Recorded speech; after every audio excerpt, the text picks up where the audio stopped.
వెతుకుతూనే ఉండాలి. ఒకటి అడిగాము, యెహోవా యొద్ద ఒక వరం అడిగి తిని దానినే నేను వెతుకుచున్నానన్నాడు 27వ కీర్తనలో దావీదు.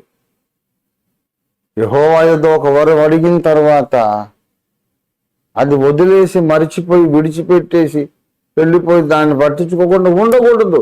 నీవేదైతే అడిగావో దానికోసం వెతుకుతానే ఉండాలి. ఏది అడిగావో అది దొరికేదాకా వెతుకుతానే ఉండాలి, ప్రయత్నం చేస్తూనే ఉండాలి, ఆశిస్తూనే ఉండాలి, మళ్ళీ మళ్ళీ ప్రార్థన చేస్తూనే ఉండాలి. భారతదేశంలో క్రైస్తవ సంఘాలు, సంఘ నాయకులందరూ ఒక త్రాటి మీదకి రావాలని మనం అడిగాం.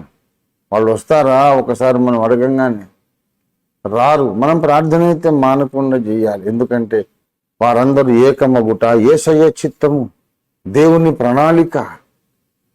తండ్రి నీవు నేను ఏకమై ఉన్నలాగున వారు ఏకమై ఉండాలని యేసయ్య ప్రార్థించలేదా? మరి మనం ఎందుకు ప్రార్థించకూడదు? యేసయ్య ప్రార్థన చేశాడంటే ఎప్పటికైనా ఆ కార్యం జరుగుతుందని అర్థం.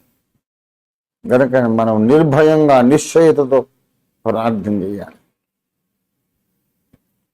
పరిశుద్ధులకు ఒక్కసారి అప్పగించబడిన బోధ నిమిత్తం మీరు పోరాడండి అని లేఖనం ఆజ్ఞాపించింది. యూదాపత్రిక 3వ వచనంలో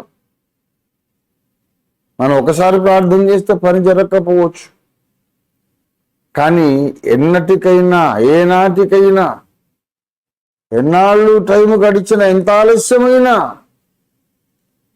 పరిశుద్ధులకు ఒక్కసారి అప్పగించబడిన బోధే ప్రతి డినామినేషన్లో బోధించబడే దినం వచ్చి తీరుతుంది.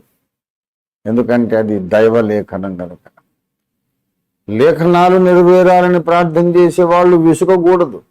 లేఖనాలు నెరవేరాలని మొరపెట్టుకునే వాళ్ళు ఎన్నిసార్లు చేయాలి, ఎంతసేపు చేయాలి అనుకోకూడదు. అది దేవుడు ఏర్పరచుకున్న వారి లక్షణం కాదు.